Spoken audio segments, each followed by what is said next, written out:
everybody, Renee here. Today I thought I'd do something a little bit different.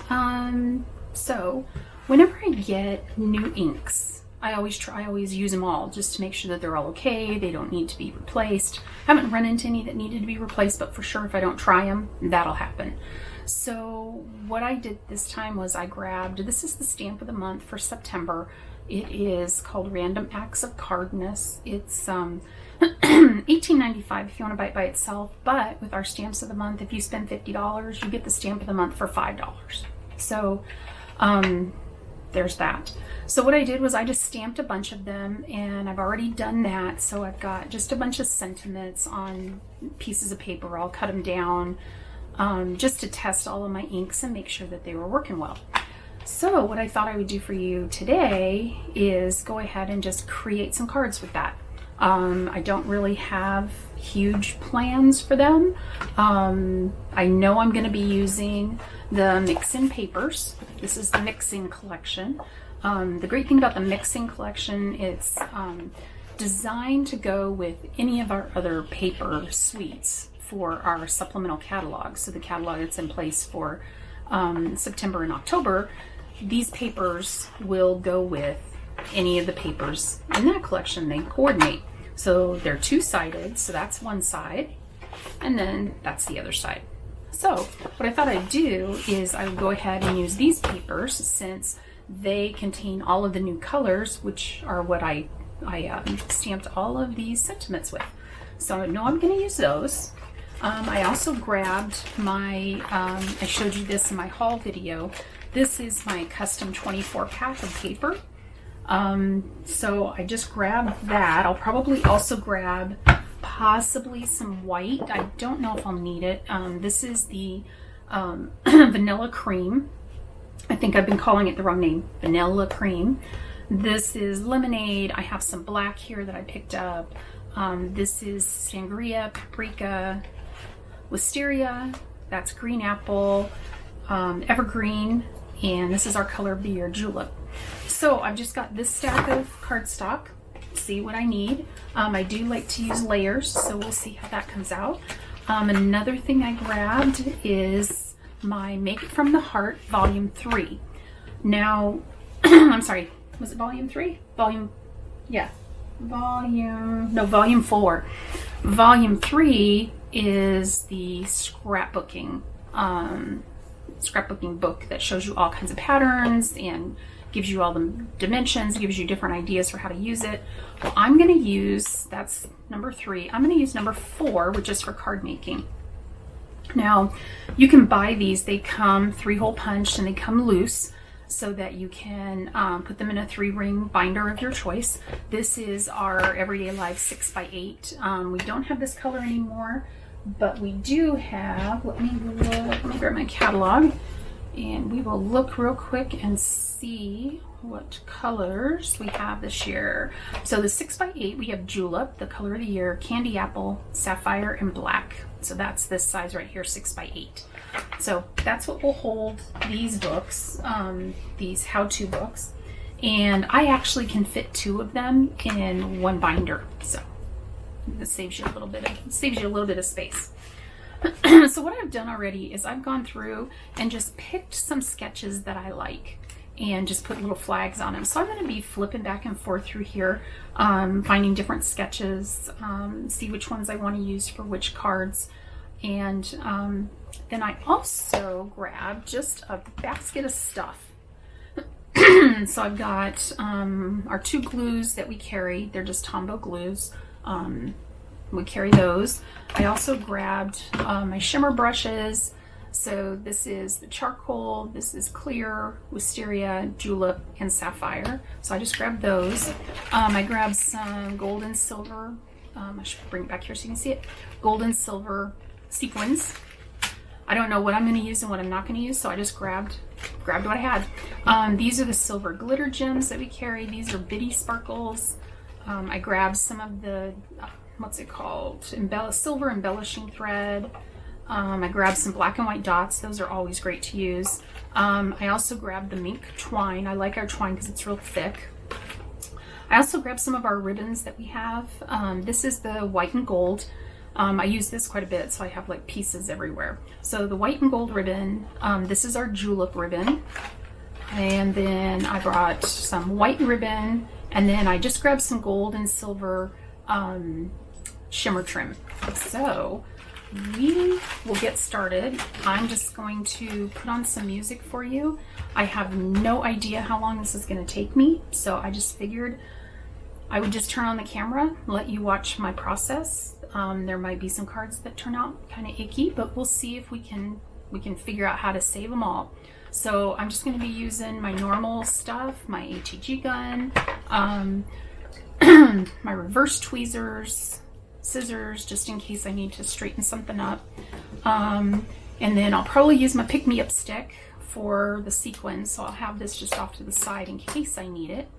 And I don't need any ink pads because I've already stamped all of my sentiments, so that's good. And I don't need my stamp set anymore because I already used that, so we'll put that off to the side.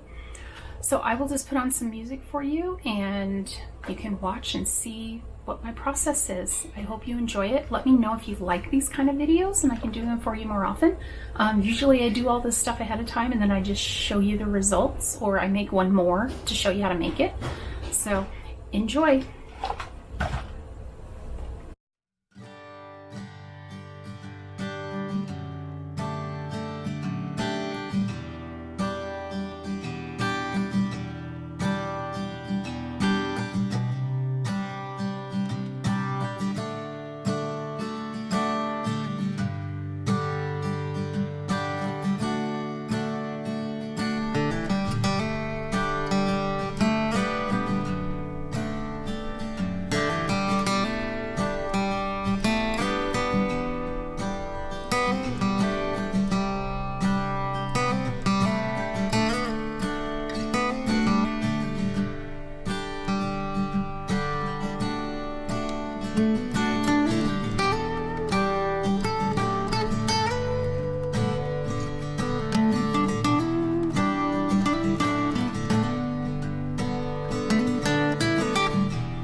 Okay, so we are done.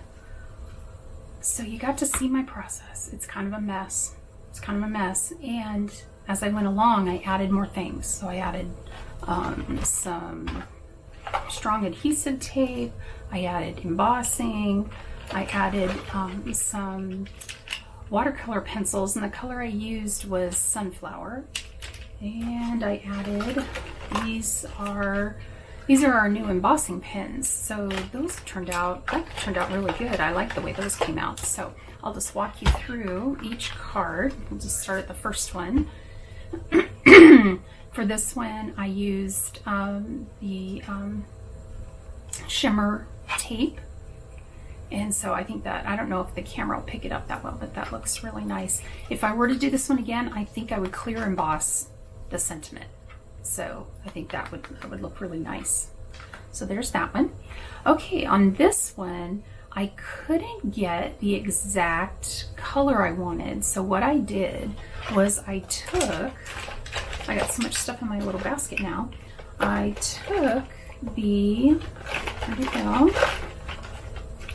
Wisteria shimmer brush and shimmered up these two sides, and what that did was it made it just a little bit darker to give it more, so that it stood off a little more.